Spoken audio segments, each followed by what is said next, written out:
Hello friends, welcome to my channel education point. इस video में English pedagogy से related most MP questions हैं। ये सभी क्वेश्चंस आपके आने वाले सीजीटेट और सीटेट परीक्षा के लिए काफ़ी इंपॉर्टेंट है। तो वीडियो को लास्ट तक देखिएगा और वीडियो को स्किप बिल्कुल भी मत कीजिएगा, क्योंकि बिना स्किप किए देखेंगे आप इस वीडियो को तो आपको ज़्यादा डिटेल में और अच्छे से समझ में आएगा सभी क्वेश्चंस। तो चलिए शुरू करते हैं। आज का हमारा पहला क्वेश्चन है, which of the following is not a multimedia material. मतलब मल्टीमीडिया मटेरियल कौन सा नहीं है पूछा है, ध्यान देंगे। Option A English language lab, option B PPT presentation with AV, option C projection of a YouTube video clip, option D college of paper cuttings. तो इसका सही आंसर हो जाएगा ऑप्शन डी। ये जो है वो मल्टीमीडिया मटेरियल नहीं है।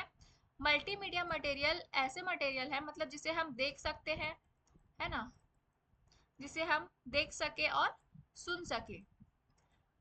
ठीक, तो इसका सही आंसर होगा option D. Next question, skimming is the sub skills of. Option A listening, option B speaking, option C reading, option D writing. तो स्किमिंग जो है वो किसका सब स्किल है, तो ये है रीडिंग का। ठीक है, स्किमिंग और एक तो स्किमिंग हो गया और दूसरा कौन सा है, तो स्कैनिंग। ठीक है, ये जो दोनों है वो किसके सब स्किल होते हैं, तो रीडिंग के। Option C is the right answer. Next question, learning grammar and mathematics is important for the mental growth of child. Who has given this hypothesis? मतलब अम,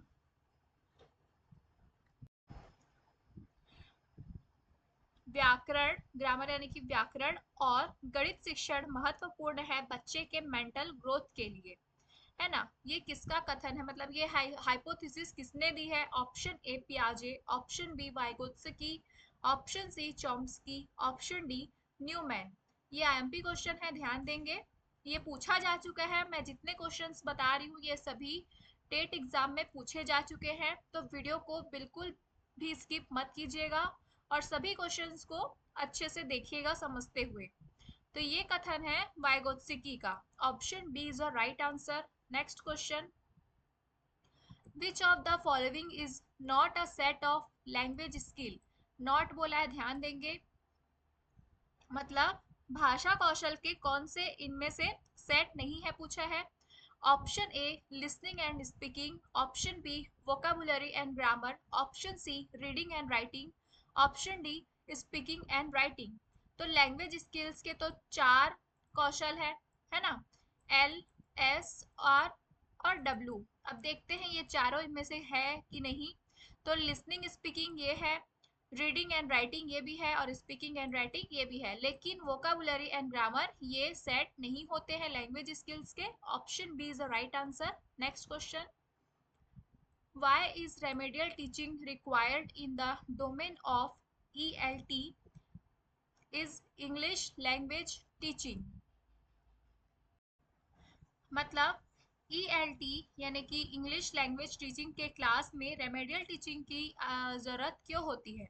option A it is an inclusive approach, मतलब गहन approach है इसलिए। Option B every learner has a varied place of learning, मतलब सभी बच्चे हैं उससे सीखने की गति क्या होती है, अलग अलग होती है ना, सभी बच्चे की सीखने की गति क्या होती है, अलग अलग होती है।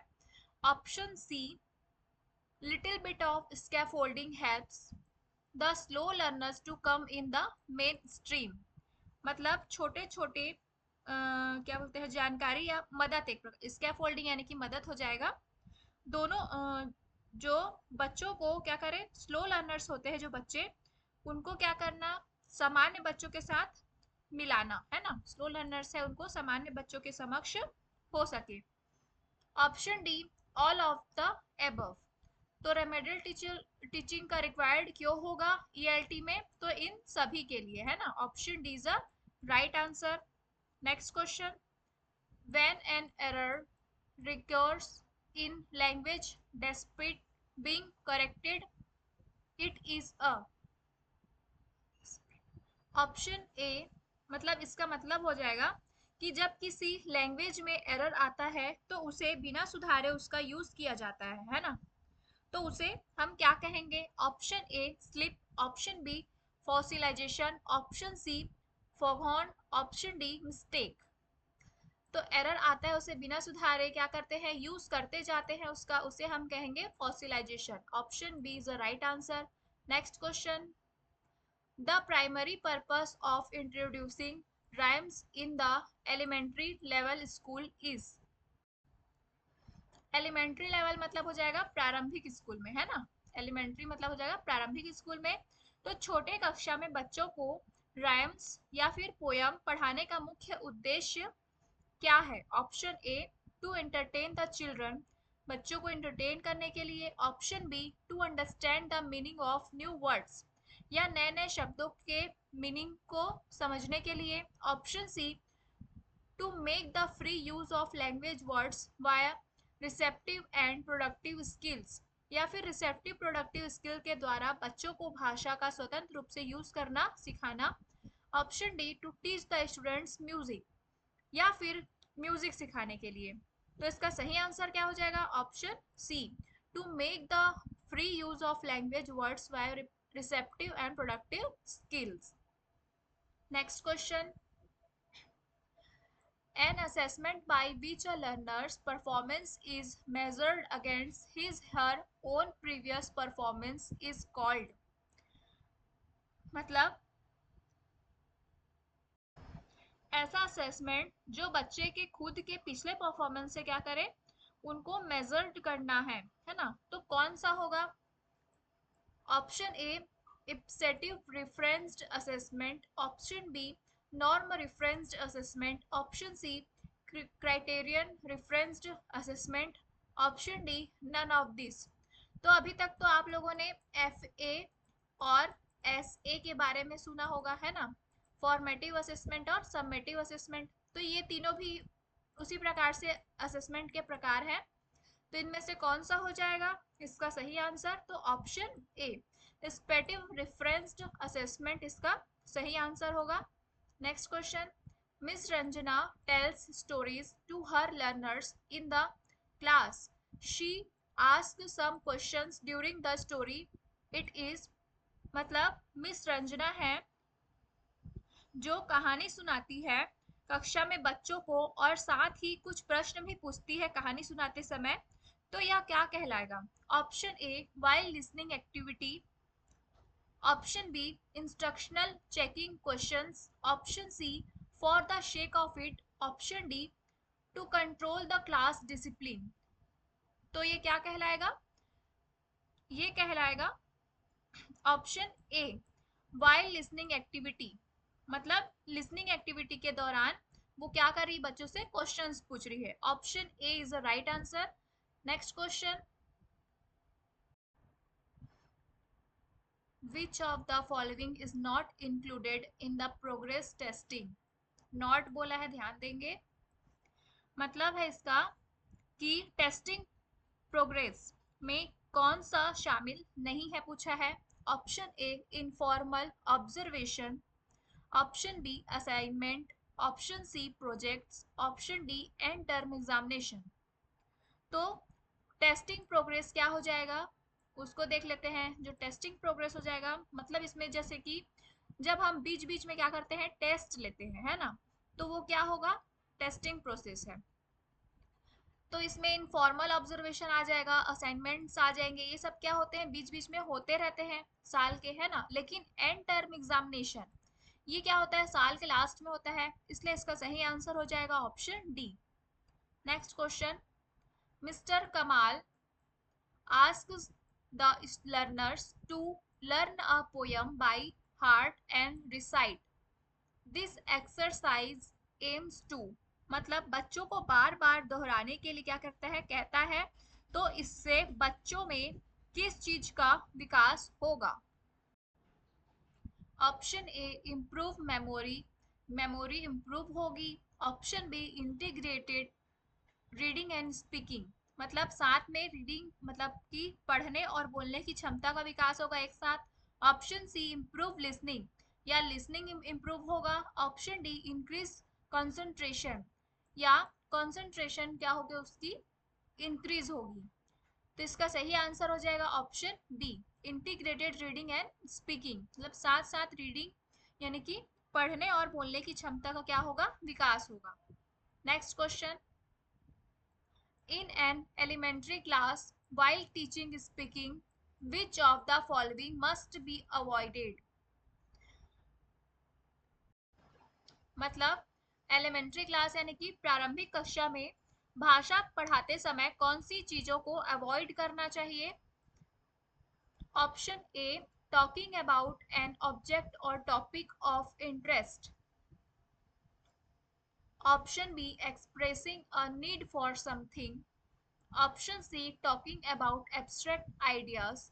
Option D seeking and giving information. यहाँ पर एब्स्ट्रैक्ट मतलब क्या हो जाएगा, अमूर्त। ठीक है, एब्स्ट्रैक्ट मतलब होता है अमूर्त।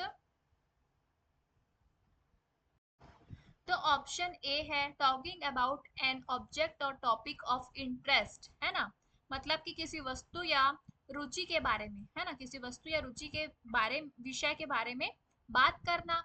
तो ये तो होगा ही, इसे क्यों अवॉइड करेंगे जब उसकी रुचि है बच्चे की उसमें। तो option B expressing a need for something, मतलब किसी चीज की क्या करना, आवश्यकता को बताना, है ना। Option C talking about abstract ideas, मतलब एब्स्ट्रैक्ट आइडियाज के बारे में क्या करना, बात करना। Option D seeking and giving information, मतलब जानकारी मांगना और या फिर देना, है ना। तो इसमें हम ये तीनों को तो अवॉइड नहीं कर सकते, और ये ध्यान देंगे कि यहाँ पर एलिमेंट्री क्लास यानी कि प्रारंभिक कक्षा की बात की गई है ना। तो प्रारंभिक कक्षा में तो छोटे बच्चे आते हैं, तो उनके लिए एब्स्ट्रैक्ट आइडियाज की आवश्यकता क्या होगी, उतनी नहीं होती। इसलिए इसका सही आंसर होगा option C. Next question,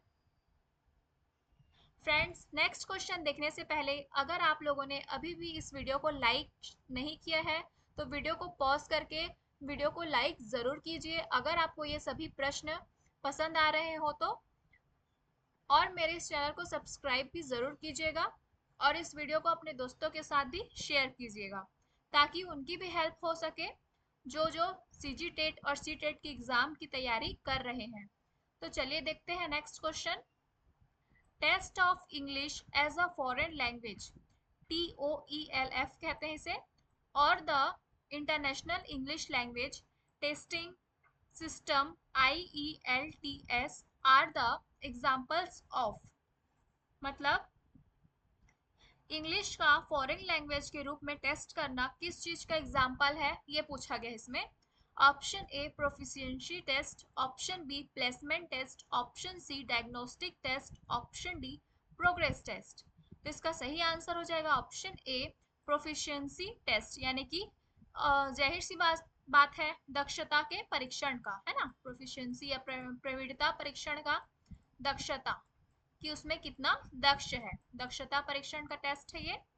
next question, which school of thought in the realm of English language learning see the errors as the part of learning process, मतलब लैंग्वेज मतलब जो लैंग्वेज लर्निंग में एरर्स हैं, errors को एक हिस्से के रूप में देखते हैं, मतलब ठीक है, मतलब कि लैंग्वेज लर्निंग में जो एरर्स को एक हिस्से के रूप में देखते हैं, पार्ट ऑफ लर्निंग, है ना, उन्हें क्या कहेंगे? Option A behaviourist, option B cognitivist, option C socio linguist, option D none of this.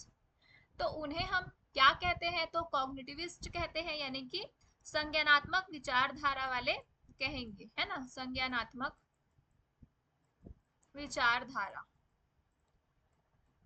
वाले होते हैं ये, जो कि एरर्स को क्या करते हैं, लर्निंग प्रोसेस के एक पार्ट, एक हिस्से के रूप में देखते हैं। नेक्स्ट क्वेश्चन, ये इस वीडियो का लास्ट क्वेश्चन है। Which of the following is not a visual aids? Not a पूछा है ना, कौन सा विजुअल एड्स नहीं है? Option A television, option B radio, option C flash card, option D charts. तो विजुअल यानी कि जिसको आप देख सकें, है ना। तो इसका सही आंसर क्या हो जाएगा? Option B. रेडियो जो है इसे हम क्या करते हैं? सुनते हैं, है ना। तो इसका सही आंसर है ऑप्शन बी, रेडियो। तो ये थे आज के टॉप 15 एमसीक्यूज जो कि आपके एग्जाम पॉइंट ऑफ व्यू से काफी इंपॉर्टेंट है। अगर आपको इस वीडियो में लिए गए क्वेश्चंस आपके एग्जाम पॉइंट ऑफ व्यू से हेल्पफुल लगे हो तो please like, share and subscribe to my channel and press the bell icon, जिससे कि आपको आने वाली वीडियोस की नोटिफिकेशन सबसे पहले मिल सके। Thank you for watching.